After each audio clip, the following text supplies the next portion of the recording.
Одон дор суваг тавтамаар л би болготлогчийн хот цаг хугацааны аялал нэвтрүүлгийн шинэ дугаар эхэлж байна. Энэхүү нэвтрүүлгийг хөтлөгч Мөнхбаатар бидэнд бэлтгэн хүргэдэг. Өнөөдрийн дугаарыг гайхалтай амьдралын үргэлжлэл Garden City House хотхон болон Одон дор сувгийн алтан гишүүд ивент итгэж байна. Нэвтрүүлэг та бүхэнд YouTube-ийн Одон дор суугаар болон NTV телевизээр мөн 83.3 107 столгоны Одмонд радиоор хүрч байгаа. За өдрийн мэнд. За өдрийн мэнд. За өмнөх нэвтрүүлгээс цулагчдээр Солонгос улс 2 хуваагдсан, Солонгос үндэстэн, Солонгосын ард түмэн 2 хуваагдсан талаар ерөнхийдөө ярьсан. За 38 дугаар өргөгээд тэр нэг хиймэл зурвас газар. Үндсэндээ тэрнээс хойш одоо Японы цэргүүдийг Оросууд цэвэрлэнэ, тэрнээс урагших Японы цэргүүдийг Америкчууд цэвэрлэнэ гэж явж исэн тэр одоо хуваарлал тэр одоо заагалсан тэр газар нь явандаа бүр Солонгосын 2 хуваасыг хил болж хувирсан. За тэгээд тэр юу нэ одоо тэр 38 дугаар өргөрөөс урагших тэр хэсэгтэр бүр сонгуул Монгол явагдаад ингээд арчилсан либерал зарчмаар яваад хоошоо болвол ерөнхийдөө юу нэг коммунист нөлөөтэй ийм 2 улс болж хуваагдсан талаар өмнөх нэвтрүүлгээр ярьсан. За тэгээд 1950 оны байдлаар одоо Солонгосын хойг дээр одоо тэн голоор хуваагдсан 2 тэс өөр замналтай ийм 2 улс бий болж байгаамаа. За тэгээд хоёулаа нэгнийхээ тусгаар төхөдлөгийг мэдээж хүлээн зөвшөөрөхгүй одоо нэгтгэж яваад нэгдсэн Солонгос улсыг байгуулна гэсэн ийм амбицтай болж эхэлж байна гэсэн үг. Бие биенийг өөртөө нэгтгэх юм. Тий, өөртөө нэгтгэж аавна гэсэн тийм зорилготой болж байгаа. За 1950 оны 6 дугаар сарын 25-ны өглөө эрт Ким Ир Сений удирдлагаар хойд Солонгосын цэрэг маш гинтийн байдлаар огцонд авчиж эхэлсэн. За Сталины дэмжлэгтэй учраас зэвсэг хангамж сайтай. Харин өмнөд Солонгосын айран болон Америкийн зөвлөхөд энд бол маш бэлтгэлгүй байж таарсан. За хойд Солонгос бол Т-34 танктай, их бүх артиллери ангитай, за онгоцтой. За тийм байдалтай бол орж ирсэн. Харин одоо өмнөд Солонгосын цэрэг, өмнөд Солонгосын нутагт төр байрлаж байгаа цэрэгүүд бол үндсэндээ дандаа хөнгөн явган цэрэгүүд байсан. Тэд нар ч ямар ч зэвсэг техник байгаагүй. Тийм тэгэхээр ерөөсөө ингэж хэд дараалсан том ялагдал амсаал бут цохиулал ингэ явчихж байгаа юм л да. За Кремль яагаад ийм шийдвэр гаргах болов? За энд нууц биш шүү дээ. Угаасаа бүх юм цаанаас Кремлийн зөвшөөрлөлтөөр явагдаж байгаа. Тийм. Тэгэхээр яагаад ийм шийдвэр гаргах болов гэдэгт нэг тийм 3 том шалтгаан хийлж болж байгаа. За их гүрнүүд одоо статус квого тогтоох одоо нөлөөний бүсээ хаагур татах вэ гэдэг асуудал тухайд энэ нэг яг ил цагаан ярихгүй ч гэсэн нэг мэдрээл ингээл туршаал ингээл байж исэн үе штэ. Тэгэхэд за нэгдүгээр болохоор Америкийн одоо төрийн нарийн бичгийн дарга хин Ачинсон мэлээд нэг тийм нэртэй хүн байсан. Тэр хүнийг илтгэл тавьж байгаа юм. Тэгэхээр тэн дээр нөгөө одоо Америкийн нөлөөний периметр гэдэг газрыг одоо ингээд тогтоон штэ. Тэгж тогтоохдоо за тухайн үед бол Японд өөрчлөлт байгуулалт явагдаж байсан. Одоо дайнд ялагдсан дараа ингээд Америкийн талыг одоо баримтлагдаг тийм Япон улсыг байгуулах зорилготойгоор тэн дээр Америкийн гарнизонууд байрлаж байсан. Тэгэхээр эхлээд Японоос эхэлж байгаа. Японоос эхлээд урагш Окинаваар л тэгээд юу Филиппин гэж тогтчихж байгаа. Америкийн нөлөг. Энд Солонгос ороогүй. Тэгэхээр Сталин дотроо юу гэж бодох вэ гэхээр за Солонгосыг биднэрт үлдээчихэж байгаа юм. Тий. Тэгж ойлгох нэгдүгээр шалтгаан байдаг. За хоёрдугаар болохоор Европын сэргээн босголт. Маршал төлөвлөгөө гэж гаргасан. Энийг бол зайлшгүй хийх ёстой. Тэнд асрыг хүч хөрөнгө хаях ёстой. Америк бол яг гэвэл тэр чинь Европ гэдэг чинь мэдээж хууч хөгш Европын чинь гарал угсаа нэгтэй саксончууд Английн сэргээн босголт гэдэг бүх асуудлууд ингэ яригдж байгаа. Тэгэхээр чинь тэнд бол анхаарахаас өөр аргагүй, хөрөнгө хаяхаас өөр аргагүй. Тэгэхээр бид нар ингээд Солонгосыг ингээд эзлээд авчих юм бол ерөнхийдөө коммунист одоо нөлөөний коммунист одоо театр блок гэж ярьдаг шүү дээ. Тэр блокт оруулаад авчих юм бол Америк ер нь энийг нэг хойших хайчих байхаа гэж бодсон. Тэ Сталин бол тэгж ямар гинэн бодол вэ тий. Зүгээр яах вэ цаад болж тоохгүй байх гэж орхиж болохгүй шүү дээ тий. Тэгэлээ ч ер нь анхнаасаа тэр чин газар нутгийн хувьд ойрхон байгаа. Тэр чин бүр Америк бол бүр номхон далайг туулж ирнэ шүү дээ. Тэгтэл тэр чин Орос нь илүү ойрхон учраас ингэ чин яаж яг нэг Транссибирийн төмөр замаа ингэ Красноярск хүртэл ингэ Владивосток лөө тэр хүртэл ингээд гүйц тавьчихсан. Тэгэхээр ингээд цэргийн тусламжийг хангалттай үзүүлээд байгаа. Тэгээд үнэхээр энэ дайны явцыг ингээд харахад Америк ямар нэгэн арга хэмжээ авч амжихаас өмнө бид нар гяс буцчихаа тэгээд эзлээд авчна гэсэн байдалтай тэгж харагдаж байгаа байхгүй. За Сталины 2 дугаар бодол нь тийм байгаа. 3 дугаарт 1949 он гэдэг бол одоо энэ яг энэ дахин эхлэх гээд байгаа энэ 50 оноос яг 1 жилийн өмнөх энэ он бол ер нь дэлхийн түүхэнд маш том эргэлт болсон. Дэлхийн хүчний төвөд динамикууд ер нь шилжилж орсон нэг тийм үе байдаг. Нэгдүгürt 1949 онд зөвлөлтийн анхны цөмийн өмгөд төрсөн. Тэгэхээр чин ганцхан Америк төвтэй биш болж байгаа байхгүй. Тэ дэлхийн геополитик чинь тэ. За дахиад 49 онд Мао юунд гарч ирсэн. Хятад гарч ирсэн. Тийм тэгэхээр амар зөрөгтэй болсон байсан гэсэн үг Сталин төвтэй. Нөгөө талаас Америкт бас үнэхээр аимшигтай болж штэ. Орос Хятад хоёулаа ингэж коммунист гүрэн болж гарч ирнэ гэдэг чинь бараг л одоо Америкчүүдийн нөгөө ярьдаг бидний way of life гэдэг шүү дээ. Одоо Америк сэтгхүү либерал амьдрал, капиталист нийгэм, эдийн засаг тэр бүх юм чинь ер нь аюулд орох магадaltaй гэсэн үг. Тэрнээс үүдэлтэйгээр нөгөө нэг containment гэж ярьдаг коммунизмыг хаагур хязгаарлах вэ? Хаагур периметр татах вэ гэдэг ойлголтууд ер нь ярьж тухайн үед ер нь нэлээд Америкийн босч ирж байгаа тийм Америкийн улс төрчдийн одоо толгойг гашлагж ирсэн үе конгресс тэр ер нь их л яригддаг байсан үе байдаг. За ийм одоо гурван шалтгаанаар одоо хойд солонгос зөвлөлтийн бүрэн дэмжлэгтэйгээр урагшаа довтлсон гэж үздэг. За энэ дунд одоо юу яаж байгаа? Хари Трумэн нэг одоо энэ ч нэг өмнө нь төрийн зөвлөлнөрийн бичгийн дарга биш ээ. Төрийн департаментын одоо тавьсан илтгэлээр бол төрөний пирамид татсан гэсэн шүү дээ. Япон, Окинава, Филиппин гэдэг. Тэгсэн чинь Хари Трумэн өөрөө болохоор үгүй солонгосыг тийм амар өгөхгүй гэж хэлсэн. За энэ тэгтээ бас хэцүү асуудал. Яг гэвэл нөгөө олон улсын нүдээр харахаар энэ ч нэг тухайн үед статус кво гэдэг тогтчихж байгаа шүү дээ. Энэ улс болгоно яг одоо өөрийн одоо байгаа хэлээрээ тогтноо гэд ингээд олон улсын хууль гарцсан. Тэгтэл хойд солонгос болохоор энийг болохоор за яг өөрөө бол зөрчиж байгаа гэж одоо харагдаж байгаа. Тэгтээ энэ зөвлөлт ил цагаан оролцоотой гэж харагдахгүй байгаа байхгүй. Нэг зэвсэг техник сайтай тэгээд одоо дайн тулны амжилтыг хойд солонгос шиг гаргаж байгаа. Тэгтээ тэнд орсон зэрэг байхгүй. Тийм. Тэгэхээр статус квог зөрчиж байгаа гэж харагдахгүй байхгүй. Зөвлөлт болохоор тэгтэл өмнөд солонгос бол үнэхээр хүчээр доорой, үнэхээр муу байсан учраас тэрийг ямар нэгэн байдлаар тогтоохын тулд Америкчууд өөрсдөө ч байлтгах байхгүй. Тэгэхээр Америкчууд өөрсдөө статус квого зөрчсөн болж таарна гэсэн. Тийм. Ингэж ил тод бол ингэж харагдаж байгаа тий. Олон улсын нүдээр бол тэгж харагдаж. Ухаандаа за одоо би өмнөд солонгос чи хойд солонгос байлаа гэж үтэй. Миний хард зулагч байгаа. Чи нар зандах. Зандах чамд амар сайн одоо зэвсэг техник өгсөн. Чи бол намайг дийлж байгаа. Тэгтэл би бол яаж чадахгүй зулагч өөрөө гарч ил цагаан харагдаж байлтахаас өөр аргагүй бол гэсэн. Тийм байдал ийм одоо байдал үүсчээд байгаамаа. За ийм одоо байдалтайгаар энэ асуудал нүүбд шилжиж байгаа. За нүүбд болохоор Хари Трумэн ямар тайлбар хэлж байгаа гэхээр энэ бол Кремлээс явуулж байгаа коммунист империалист бодлого. За энэ одоо империалист хэлэлт явагдаж байна гэж үзээд энийг хязгаарлахын тулд холбоотны зэрэг оруулах асуудлыг нүүбдээр тавьсан. За энэ дэр одоо аюулгүй зөвлөлийн 5 улс байгаа шүү дээ. Франц, Их Британи, Америк, Хятад, Орос. Энэ 5 улсаас 20-50 улс нь гэвэл энэ Хятад жоох маргаантай байгаа. Бүгд найрамд Хятад улс гэлээ. Бүгд найрамд Хятад улс тий. Бүгд найрамд Хятад улс гэдэг. Тий, нэг тийм асуудал байгаа. Энэ дэр тэгэхээр нэг хамгийн найдвартай хүчинтэй хориг тавьж чадах улс болохоор зөвлөлт холбоотой байхгүй. Энэ хориг аюулгүй зөвлөлийн хориг гэдэг чинь их тийм эрс шийдэмгий асуудал байдаг шүү дээ. Ер нь нэг хориг тавилал бол тэрийг одоо ятгах, барих, хилцэх, барих энэ төр гэсэн асуудал байхгүй. Тэр шийдвэр тэр чигээр ундаг. Дахиад арай өөр маягаар ингэ тавьж болно. Тэгэхээр ер нь бол энэ асуудлыг ер нь гацаах ер нь боломжтой байсан гэсэн зөвлөлт холбоот улсын зүгээс. За энэ дээр сарын гэхдээ Америкт нэг хацтай юм тохиолдсон байгаа. Тухайд нэгдсэн үндэсний байгууллагууд Хятадын асуудал яригдчихсэн. За сая Хятадгээр ирсэн шүү дээ. Яг чиний хэлдгээр нөгөө тэр чинь нэг Чанкайшийн Хятад байсан. Тайван шүү дээ. Тий, Тайван тий. Тэгтэл тэр чинь бүр дайнд Маод ингээд Маотой байлдаа дайндаа ялагдаад Тайваны ярал руу хөөгдсөн. Тэгэхээр Орос нэг ийм асуудал тавьчихсан байхгүй. Одоо бол Хятад бол Мао. Тэр Чанкайши шин биш ээ. Гоминдан засгийн газар биш ээ. Тэгэхээр тэрийг одоо Маог Хятадыг одоо дэлхийн хэмжээний гүрэн болсон субъект гэж хүлээн зөвшөөрөөд нүүбийн аюулгүй зөвлөлд оруулж ирэх хэрэгтэй гэсэн асуудлыг тавиад тэрийг нөгөө бус улсууд нь хүлээн зөвшөөрдөг.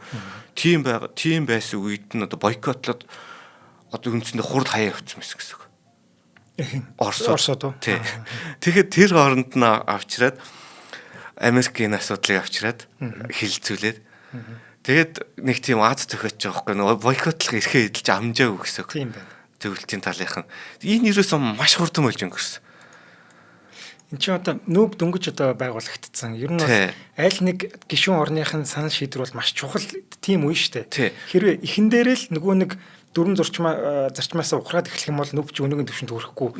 Тэг хүчгүй болоод эхлэн шүү дээ. Тий. Тууштай яг бүгдээрээ нөгөө нэг unilaterally гэдэг шүү дээ. Бүгд санал тэгтэйгээр шийдэж ижил одоо энэ дэлхийн асуудлыг ингэж шийднэ гэдэгтэр тэр зарчмал баримтлахгүй болвол энэ чинь нөгөө байгуулагдсны утга шалтгаан байхгүй. Олон цөөнх гэдэг асуудал үүсэх юм бол энэ чинь энэ нөгөө геополитикийн фракцууд энэ тийм үүсэх маягтай болол тэр чи явандаа задрахаас аргагүй л болно гэсэн үг шүү дээ. Тэгэхээр зарчмаа баримтлаад одоо тэгжил байдаг байсан баг. Хичнээн хүйтэн дайны эхлэл тавигдаад алстаа бол манай хамгийн том дайсан Орос юм байна гэдг нь ил тодорхой болчиход байхад тэнд Оросын сандлыг хүндэтгэж үзгэл байсан байхгүй. Яа бусад гурван улс нь тэрийг шаардсан шүү дээ. Тий. За тэгвэл Орос тэрэн дээр бас нэг алдаа гаргачих тий. Хайж явах ёсгүй гэж. Тий хайж явах ёсгүй байсан. Тэгэд үндсэндээ бид нар энэ одоо нэг тийм ижин 6 сарын сүүлээр яригдчихэж байгаа. Орос зөвлөлт болохоор хизээ эргээд одоо бойкотлохо болоод эргээд одоо нүүбийн үйл ажиллагаанд оролцож ийнө гэхээр 8 дугаар сард оролцож байгаа байхгүй.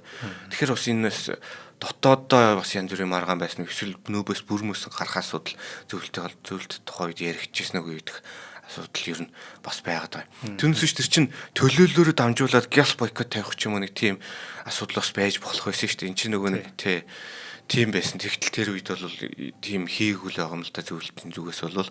За энэ зөвлөлтүүд гяс эргэж ирээд бойкотоо тавьчих үедээ гэж гэсэн айдас ер нь бол Америкийн зүгээс байсан учраас энийг ерөөсө маш хурдан шийдвэр гаргаж байгаа. За өглөө үүрээр хойд солонгостой айрсан оройн энэ асуудлыг хилцэж байгаа нүүб төр. Тэгээ маргааш өглөө гэхэд тогтоол гарчиж байгаа.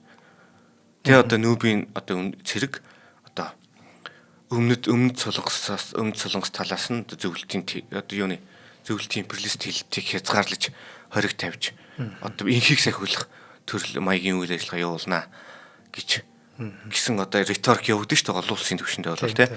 За тэгэхээр энэ дэр нөгөө хэрвээ гэдэг асуудал. За түүхэнд хэрвээ гэж байдаггүй л гэдэг л дээ. Тэгтээ бас бодглохоор сонирхолтой шүү дээ.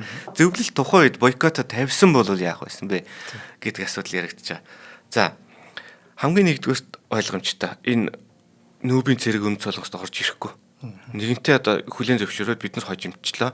Бид нар хоёрдугаарт зөвлөлтийг бас хизээ арайч бас ингэж огцон довтолчихгүй байх гэж бид нар бодсон гэдэг одоо геополитикийн ялагдлаа хүлээгээд өнөөгийн бидний мэдх энэ солонгос чинь нэгдсэн коммунист улс байх байсан магадaltaй гэдэг нэг хөлбөр байгаа. За хоёрдугаарт нь болохоор Америк нэгдсэн улс нүүбийн мандатгүйгээр өмнө солонгост үйл ажиллагаа явуулах буюу жинхэнэ одоо империалист гэдгийг харуулна гэсэн үг. Тий. Ийм хоёр хөлбөр байх байсан гэж ер нь харагдчих. За хоёлаа хамтран ажиллагчаа танилцуулаад өргөжлөлөө. За өнөөдрийн дугаарыг гайхалтай амьдралын үргэлжлэл Garden City House хотхон ивент итгэж байна. За орон сууцны үнээр House-нд амьдарцгаая гэдэг ийм оройтой байж байгаа. За Garden City хотхон нь 2017 оноос хойш хэрэгжиж байгаа 5 давхар орон сууцнаас бүрдсэн Ярамг орчмын бүс нутгийнхаа хамгийн тав тухтай ногоон байгууламж ихтэй хүн болгоны мэддэг ийм хотхон байгаа. Үнэхээр тийм ээ. Тэгээд загвар дизайн энэ үнэхээр гоё. Тэгээд хотхны зохион байгуулалт энэ бас үнэхээр сайхан тийм ээ. За 90-ад он шиг хүүхдүүд нь өдөржин гадаа тоглоод аав ээж нь дуудаж байж гэртээ оруулдаг тэр үеийг за одоо бараг авчирсан гэж хэлж болно. Яг тэгэхээр чи хүүхдийн тоглох хэсэг тэр тоглоомын талбайтай хэсгүүд нь үнэхээр аюулгүй байхгүй. Дээш нь автомашин интернет нэвтрэх ямар ч боломжгүй. Тэгээ хүүхдүүд тэнцээр хотхноосоо хамаагүй автомашины зам руугаа гүйж гарах гэдэг бас боломжгүй шахав. Ер нь тийх шаардлагач байхгүй. Яг тэр тоглоомын талбай нь маш том байхгүй. Тийм учраас хүүхэд болгон тэнцэнэ л байж идэг ийм гоё талбайтай байгаа. За хотхондоо сургууль цэцэрлэгтэй ойр болохоор 2 минутанд алхаал хүүхдээ сургууль цэцэрлэгт нь хүрээд өгчих боломжтой. За төвжирлийн үед бол энэ бол үнэхээр том асуудал шүү дээ, тийм ээ. За Garden City хотхны үргэлжлэл болох Garden City House хотхон нь нийт 6 га талбайд 200 айлын таун хаус бүтээн байгуулагдаж байгаа юм байна. За энэ төсөл нь орон сууцны үнээр хаваасанд амьдрах боломжтой. За мөн айл бүрт эдэлбэр газартай болохоор лагерт байгаа мэт гэр бүлээрээ тав тухтай амьдрах бас боломжтой юм байна. За төвийн дэд бүтцэд бүрэн холбогдсон болохоор ашиглалтын зардал нь орон сууцтай адилхан гардаг юм байна. За хэмжээний хувьд та тийм ч том биш юм байна. 114-өөс 158 м2 талбайтай хаусыг санал болгож байгаа. За та бүхэн Yarmouth City хаус хотхон дээр очиод юу юм бэ шүү. Garden City хотхон дээр очиод загварын байрыг нь үзэх боломжтой байгаа юм байна. За ингээд орон сууцны үнээр хаусанд амьдрий Garden City House хотхон өнөөдрийн дугаарыг ивент итгэлээ. За эдний хаяг нь Хаанвол дүүрэг 23 дугаар хороо шинэ нийслэлийн засаг даргын тамгын газрын зүүн талд. За мөнх хатагийн нэг юу гэдэг ч тэ шоурум. Яг замынхны эсрэг талд байж байгаа. За дэлгэрэнгүй мэдээллийг 75 77 дугаар утаснаас авах боломжтой байна. За баярлалаа. За баярлалаа. Наачист яг нэг Америкэн дэр юм гэдэг шиг сонсогдчихэж шүү дээ. Бараг Монголиан дэр юм аа шүү дээ. За тэгээд ер нь нөгөө Harry Truman хичнээн бас яарч чадгсан байдалтай хөдөлсөн бэ гэдг нь бас ингээд янз бүрийн үйл явдлууд харагдаж байгаа юм л дээ. Жишээ нь одоо конгрессээс албан ёсноор дайн зарлах шийдвэр гараагүй байхад аль хэдийн одоо айрамдаа тушаал өгөгдсөн. Тэндээс одоо тэнгисийн зэргүүд нь нис хүчнүүд нь ерөн солонгосын чиглэлд яваад эхэлсэн байсан гэсэн үг. Тийм тэгэхээр ер нь угаасаа л за маргааш өглөө гэхтэл юу очих юм чи тушаал нь гарчих юм чи нэ зэрэгээ угаасаа явуулж исэн дээр гэдэг байдлаар нэг тийм юута бас гэхдээ бас эрсдэлтэй шүү дээ. Америкч нөгөө хилцүүл гацдаг болсон шүү дээ ер нь тий. Тэгэхээр ер нь л эвгүй тий. За ингээд дайн эхэлсэн. За энэ нь бол дэлхийн 2 дугаар дайнаас хойш гарсан анхны одоо бүрэн хэмжээний өргөн цараг хүрээтэй төрөмгийлэл байсан учраас одоо дайны дараах олон улсын эмх журам том дөргөлт болж мэдрэгдсэн. Эн чинь одоо дайны дараахын эмх журам буюу одоо International Order гэдэг байгаа чинь яг одоо байгаа газраас сууч яг одоо яг эндээсээ хөдлөхгүй шүү л гэдэг зарчим одоо шүү дээ тэгжэл байхгүй. Хойд солонгосоос одоо өмнөд рүү дайн хийгээд яваад эхэлсэн. Тэгэхээр энэ бол олон улсын эмч журам маш том тийм дөргөлт болж эхэлж байгаа. Тэгмүүд одоо энэ чинь нөгөө нэг за орчин үеийн геополитик гэдэг ойлголт гараад ирсэн. Радио холбоо энэ чинь өөрөөр хэлбэл дэлхийн одоо нэг газар болж байгаа үйл явдал баг дэлхийн энэ тэнд баг бүх улсад хамаатай болцсон байсан. Тийм үед чинь одоо нэг тийм зохилт дэлхийн олон газар ингэж дөргөлт болж очих магадaltaй иргэн тойрны бүс нутгийн улсуудад нөлөөлөх магадaltaй дэглэмийн өөрчлөлт гарах магадaltaй тиймэрхүү одоо нөхцөл байдал үүсэж байна гэж.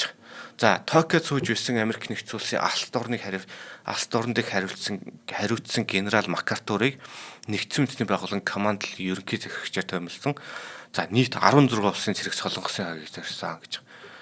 16 улсын цэрэг. Нүүбийн холбоотны цэрэг шүү дээ. Тий. Тэгэхээр инхийг сахиулах гэсэн. Гэхдээ яг 90% нь ер нь бол Америкчууд л байгаа тий. Бусд нь Европ бол сүрцэн байгаа шүү дээ. Тий. Сэргэн босголт хийх гэж ядаж байгаа. Тэгээ тэр марш төлөвлөгөөн дээр бас нэг юм дурдах гэсэн марчиж тэнд бол үнэхээр Америк нөгөө хүч хаяхаас өөр аргагүй байсан гэж байгаа шүү дээ. Яг тэгвэл тэн чинь нөгөө Европоос одоо төмөр хөшиг гэж байгаа шүү дээ. Төмөр хөшиг гэдээ харах юм бол зүүн Европын улсууд төмөр хөшигний цаана орцсон. Тэгэхээр юуг нь одоо яг Румын улс мусын ч юм уу яг тухайн нэг Чаушескугийн эдрийн үеийн дарамгуулын үеэмээс харахад ер нь тухайн үед тэгэнтэй догонтой зөвлөлт талд ч орж магадгүй байсан ингээд улсууд ингээд харагдаад байгаа байхгүй. Тэгэхээр Америк нэгдсэн улсын үнэхээр асар их хөрөнгө хаяж Европыг өөрийн талд үлдээх одоо загвараар сэргэн босголт хийхгүй бол төмөр хөшиг чинь наашлаа шүү дээ. Тийм учраас тэн дээр тэрлүү хамаг хөрөнгө хайж байгаа дээр нь солонгосыг авчаал гэсэн бодолтой байсан болж таарч байгаа зөвлөлтийн одоо улс төрийн товчны баримталж ирсэн дээ. За 6 дугаар сарын сүүлээр одоо хамтарсан шийдвэр гараад 7 дугаар сарын 5-нд Смит тусгай хүчин гэж байсан Америкийн тэр хүчний цэргүүд одоо дайсны давшилтыг тандах болж өгөл саатуулах зорилгоор төрүүлж очиод бут нэргүүлсэн. За тэнд одоо холбоотнууд ямар аимшигтай дайсантай тулгарч байгаагаа тэгэхэд ер нь ойлгосон байна. За одоо Ким Ир-сний зорилго бол одоо гадны тоглогчид цугларч амжихаас өмнө солонгосыг нэгтгэх. 7 дугаар сарын сүүлээр одоо болсон Дэжон хотын бүслэлтэд Америкийн нэгдсэн улсын нэг бүтэн дивиз бүслэгдээд тэр одоо юу ч хөө хядуулж дууссан генерал нь халагдсан. Ийм том хохирлуудыг ер нь амсч эхэлж гин гэсэн ихний байдлаар тэр чинь бол тэр чинь баг угаасаа л өөхөх тушаалтай дээцэхгүй бодол байсан байх гэж би бодоод байгаа. Тэгээд тодорхой хэмжээнд ингээд сааруулах тэгжээж энэ чинь нөгөө солонгосын хааны аль нэг газар л очиод тогтоочвол болох гээд байгаа шүү дээ тий. Тэр чинь газар дэж амжихгүй бол тэгэл ер нь баг дуусна шүү дээ. За тэгээд энэ алдартай нэг Бусаны периметр гэж байдаг. За Бусаныг тойрсон 140 км газрыг одоо периметр болгоод тэнд эцсийн хориглолт хийхээр шийдсэн гэж. Одоо нэг юм үндсэндээ Бусан гэдэг нэг бомб тоотыг л одоо эцсийн тулааны талбараа болгож шít те. За ингээд ямар ч нүүбийн цэргүүд ирсээр хагаад өмнөд солонгосын цэргүүдтэйгээ нийлээд нэг 140 мянган цэрэг болцсон байгаа. Тэгвэл энэ чинь бол ийм хүч урамтай байна уу, зэвсэг техниктэй байна уу гэдэг бол өөр асуудал те. Ялангуяа цэргийн бэлтгэл бол өмнөд бол огт байхгүй шүү дээ. Ер нь хүнд те. За ингээд 8 дугаар сарын сүүл 9 дугаар сарын ихээр энэ дайны хамгийн ширүүн тулалдаанууд ер нь бол болж ихсэн. Гэхдээ ер нь яг энэ ихэнх хэсгийн ширүүн тулалдаанууд гэж юм л да. За үнэхээр хоошо 52 53 он болоод ирэхэл бүр үнэхээр аимшигтай тулаанууд ер нь болох юм бэл. За энэ ширүүн тулалдаанууд болсон байдаг. За артиллери нисэх онгоцоор хүчээ зузаатгсан өмнөд солонгосын арим хойдыг арай ядан тогтоож эхэлсэн гэж. За энэ үед Америкийн онгоц тээвэрлэгчд карьер үү те. Тэр онгоц тээвэрлэгчд хойгийг бүсэлж далаагаас хойд солонгосон хангамжийн цуваг бөмбөгдөж хүчийг сулруулж эхэлсэн. Энэ чинь бол бас нилээн нэг хангамжийн цуваа асар хурдтай давшаад байгаа учраас цуваа аягүй сухны шүү дээ те. Тэгэхээр хоол хүнс зэвсэгтэй тасалтгаас өгцөлөөд янз бүрийн асуудал гараад эхэлсэн. Тэгтэл нэг далаагаас карьерээс онгоцод очих хөөрөөд бүх замуудыг бөмбөгдөд тэгээд ийм байдлаар логистикийн тасалдал үүсгэж байна гэсэн. За ингээд ямар ч хэлсэн хойд солонгосын цэргийг Бусаны периметр дээр тогтоосоо. Тэр чинь ямар ч саадгүй шахуу явж ирсэн аа. Бусаны периметр дээр очиад паг гэтэл зогсож байгаа байхгүй. Нэг жижигхэн хэл хэсэг байгаа шүү дээ. Бүр урд зүгийн. Ер нь бол ингэж бодлоо. Нэг түрүүний ярьсан Death Squad шүү дээ. Өнгөлийн салаа гэх юм уу те. Тэд нар бол ер нь бол тандаад дээрээс нэг жоохон хурдын сааруулах зорилготой байж. Тэгэх хооронд харин нэг Бусанд нөгөө хэд ч яг жинхэнэ бэхэлтэй хийгээд цаашаа давших ч юм уу те. Тэр бүх юмалыг Бусан дээр эцсийн найдвар дээрэл тавьж исэн юм. Тий. Last stand гэдэг чинь те.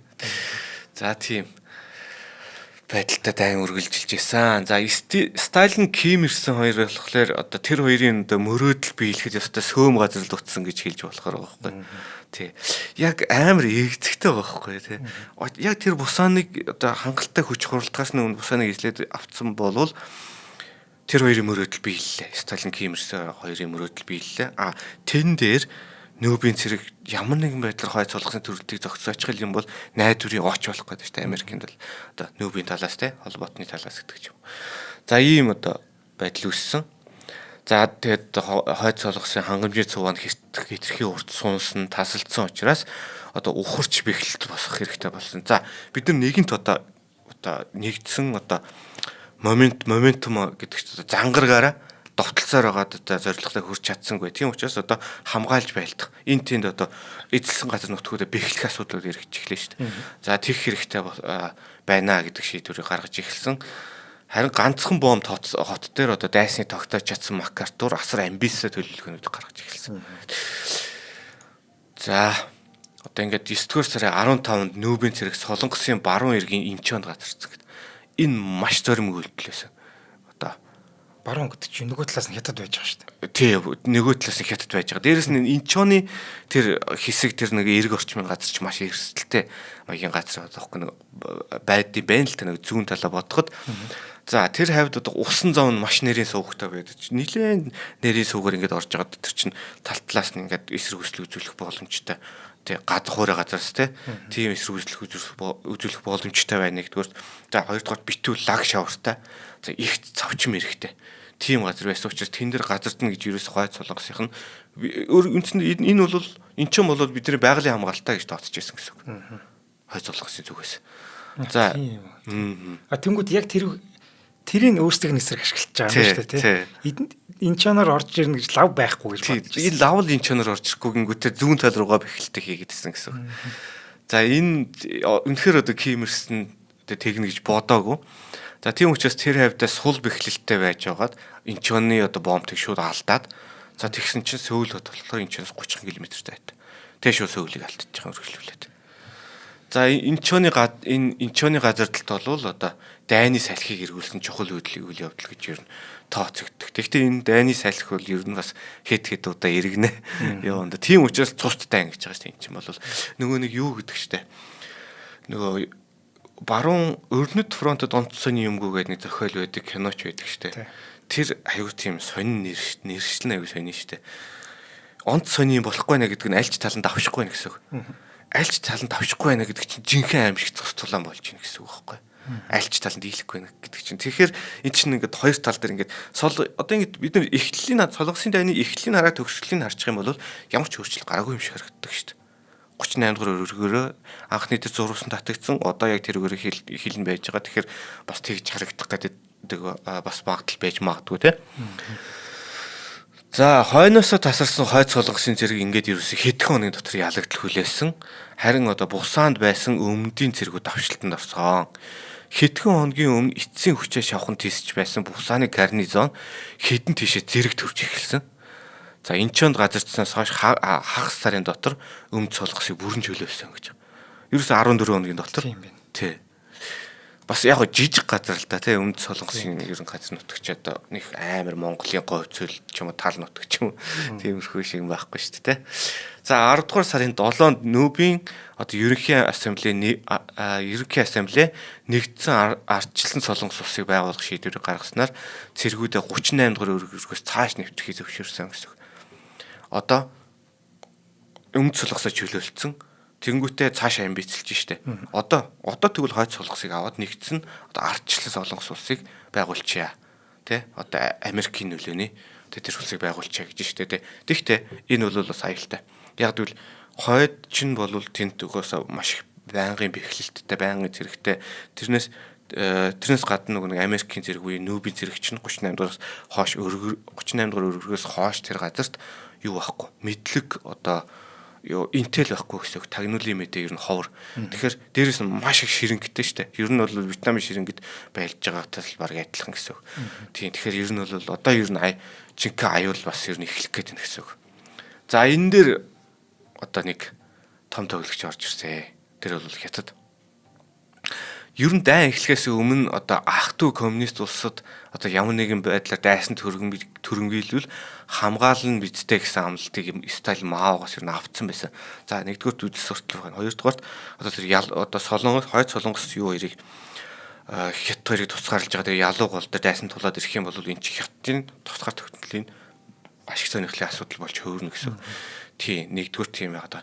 За энэ бол одоо стайл нь аль болох л ер нь Маог л байлдуулчих гээд байгаа. Өмнөдтэй. Яг тэгвэл аль болох өөрөө зөвлөлт Америкийн зэрэгт ямар нэг байдлаар тулгарч байлдвал шал өөр асуудал болох гэдэг байхгүй. Хоёр цөмийн гүрний хоорондын асуудал болох гэдэг байхгүй. Тэгэхээр тэрнээс аль болох сэргийлээд ер нь хоёр талаас хоёулаа л ер нь шииргэнцэн байгаа шүү дээ. За яг баг харж байгаа за солонгосын зэрэг өнгөнгөтэй байлдаа тий. Тий. Өмнөдийг хамгаалж байгаа ч юм болохоор Нүбийн зэргүүд шүү дээ. Америкийнх биш. Тий. Нөгөө талаас зөвлөлт хэрэг ороод ирэх юм бол тэр чинь Америк жинхэнэ хүчээр орж ирнэ шүү дээ. Тэгэхээр бүр байдал бүр тис өөр юм болох гэдэг. Тий. Энэ бол баг дэлхийн 3 дугаар дайм болох гэдэг байна шүү дээ. Тийм байдал одоо үүсэх гэдсэн. За тэгээд Маогийн хийсэн мэдээлэл нь болохоор одоо ялуу гол дайртах ямар нэгэн оролдлогыг хүлцэн твчихгүй гэдгийг одоо энтхийн сувгаар дамжуулж одоо олон улсад мэдэгдсэн. За гэвч холбоотнууд Хятадууд одоо Нүбтэй шууд дайн зарлаж зүрхлэхгүй гэж тооцоод одоо хойд солонгосын ер нь бол нэг блаф хийдэг штэ тий. Энийг бол бид нар яавч хүлцэн твчихгүй.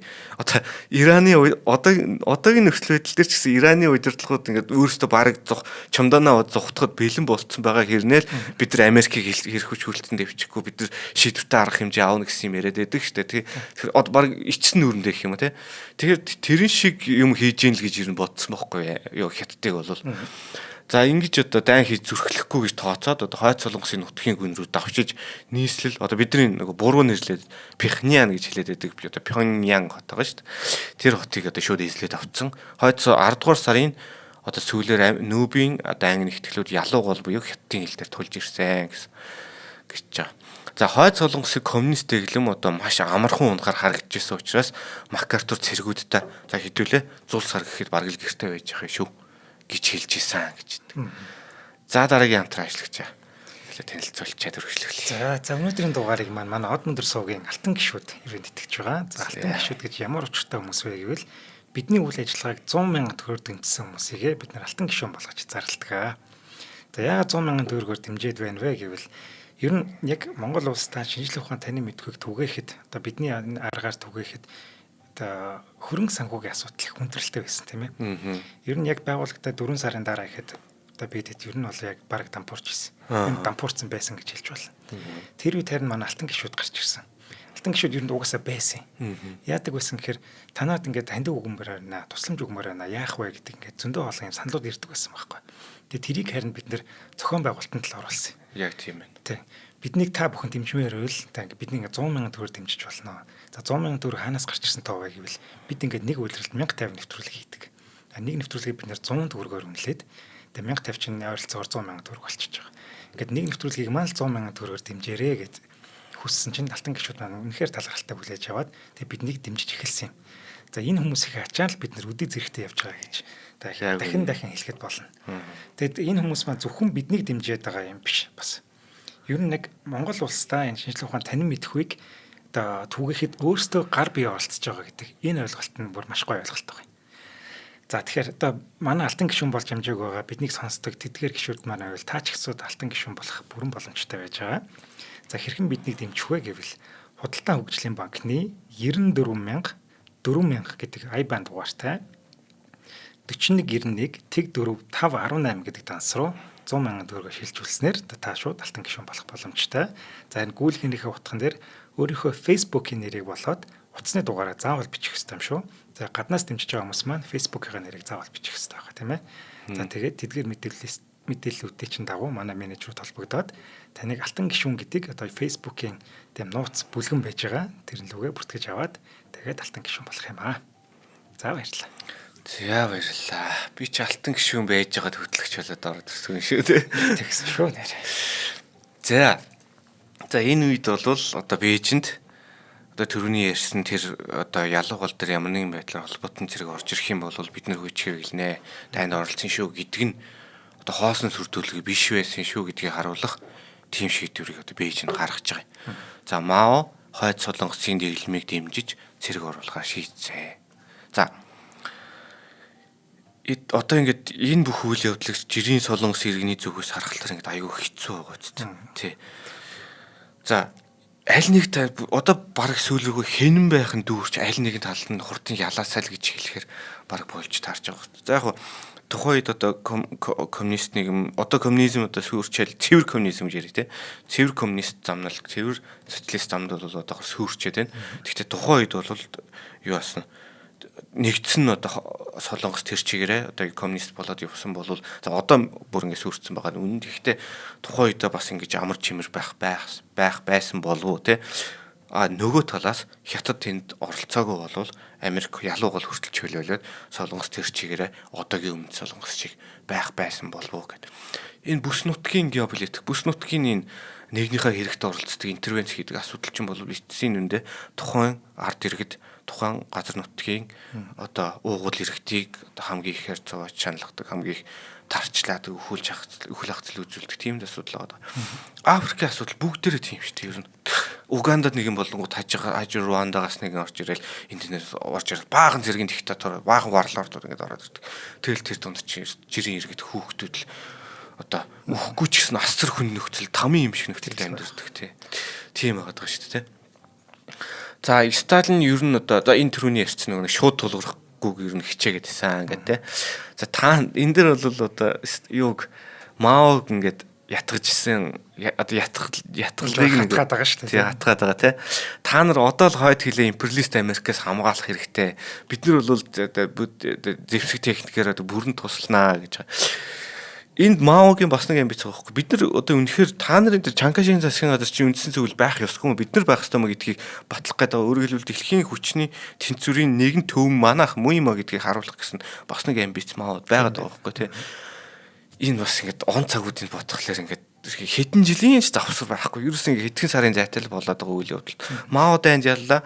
Ингээл нэг жил орчмын дараа л ерөөсөө ингээл дайнд оролт хин дахиад нэг 200-300 мянган хятад зэрэг ард нь тэр арга гэрийн улсууд гээл те. Энэ ерөөсөө амар зай үзэхгүй байхгүй. 5 жил ч амар зай суух ерөөс боломж олдохгүй байгаа. За нөгөө тэгвэр энэ дайнд хятадыг татан оролцуулж хятадын хүчийг сулруулах сонирхлоос Сталинд байгаа байхгүй. Яг тэгвэл алсуураа бол Сталин хятадаас сүрдэж ирсэн. Яг тэгвэл хүн нам нөөц бололцоо бүх юмар хятад бол дэлхийн хамгийн мундаг улс гэдэг нь ойлгомжтой. За энэ хөгжлийн хоёр зам байгаа шүү дээ.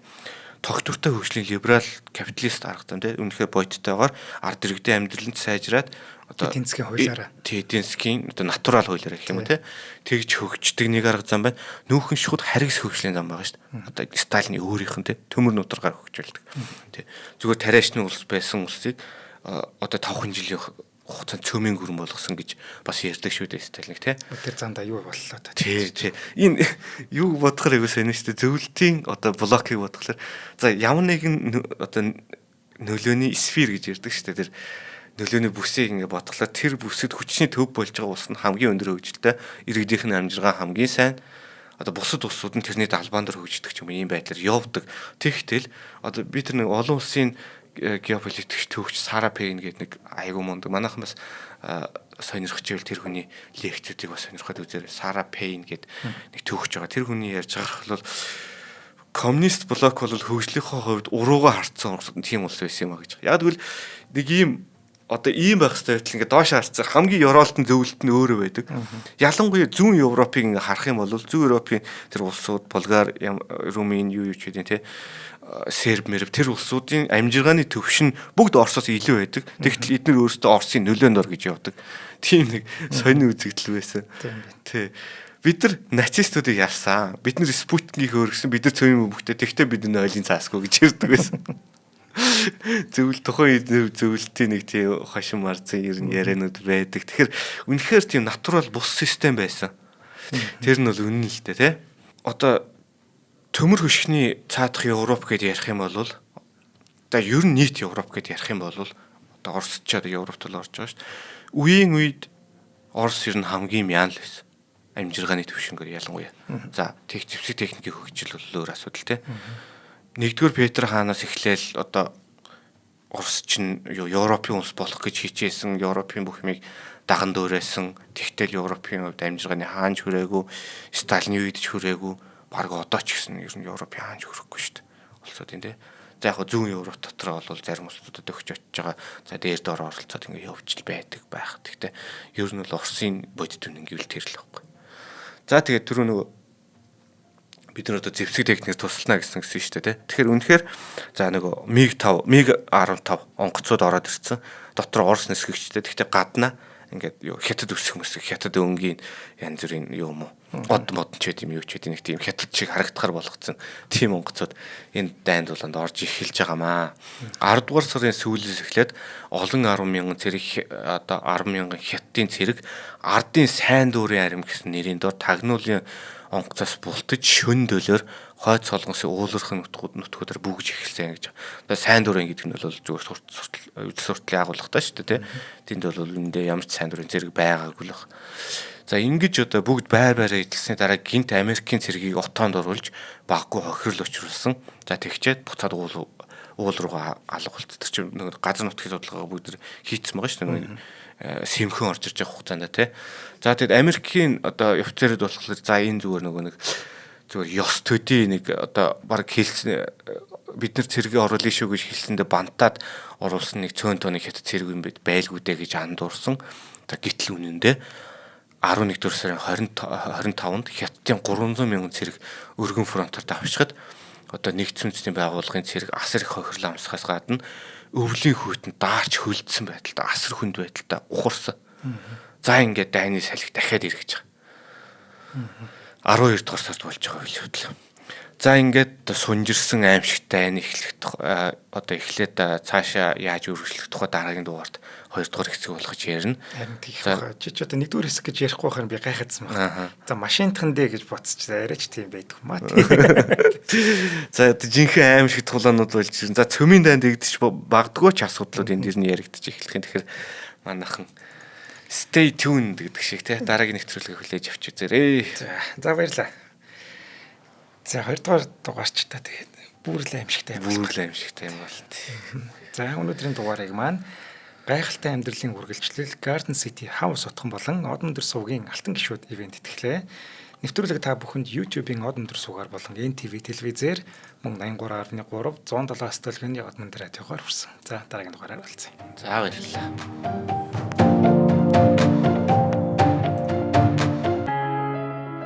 Нэвтрүүлгийг хүлээн авсан Нарны аймгийн монголчуудаа баярлалаа.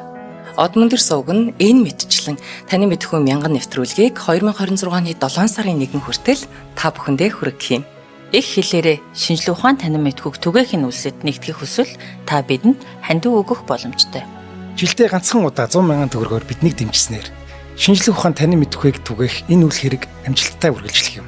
Од мөндөр нэр дээрх Удаагийн банкны дансгаа 4191 Тэг 4518. Та 100,000 төгрөгөөр шилжүүлэхдээ гүйлгийн утга дээр нь өөрийн нэр болон утасны дугаараа заавал бичээрэй.